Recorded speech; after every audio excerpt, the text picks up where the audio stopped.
Hi, this is Yasmin from jasper studio academy. So ma'am வந்து நம்மக்கிட்ட 7 months before hair extension பண்ணிக்கிட்டாங்க. இப்போது வந்து ரீஃபிக்ஸிங் கேட்டகரி நம்மக்கிட்ட ரீஃபிக்ஸிங் வந்திருக்காங்க. ஸோ மேம் வந்து எப்படி ஃபீல் பண்ணாங்க, இந்த 7 months அவங்க எப்படி ட்ராவல் பண்ணாங்கன்றதை நம்ம அவங்கக்கிட்டே கேட்போம். மேம், நீங்கள் இந்த 7 monthsல நீங்கள் எப்படி வந்துட்டு எக்ஸ்டென்ஷன் ஃபீல் பண்ணீங்க?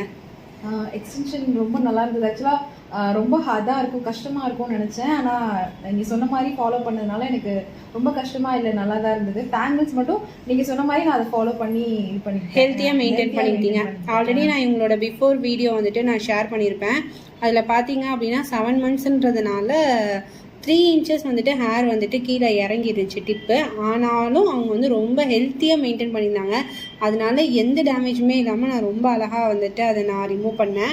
ஸோ இப்போ நம்ம ஃபிக்ஸ் பண்ணியிருக்கோம்ல, இது வந்து உங்களுக்கு போன தடவை இருந்த ஃபீல் இருக்கா, இல்லை உங்களுக்கு இது எப்படி ஃபீல் பண்ணுறீங்க?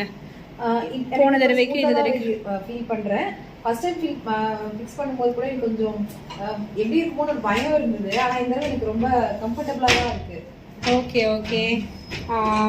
உங்களுக்கு இந்த சர்வீஸில் ஏதாவது டிஸ்கம்ஃபர்ட் இருந்துச்சா? ஏதாவது நீங்கள் பயந்தீங்களா? அந்த மாதிரி ஏதாவது ஃபீல் இல்லை? கண்டிப்பாக இல்லை, பயம் எதுவும் இல்லை. நீங்கள் எனக்கு ரொம்ப ஸ்மூத்தாக ரொம்ப ஃப்ரெண்ட்லியாக நீங்கள் ஹேண்டில் பண்ணதுனால, எல்லாமே நீங்கள் கரெக்டாக ப்ராப்பராக சொல்லி கொடுத்தனால எனக்கு எதுவும் டிஸ்கம்ஃபர்ட்டாவோ இல்லை அந்த மாதிரி எதுவும் ஃபீல் ஆகலை. எனக்கு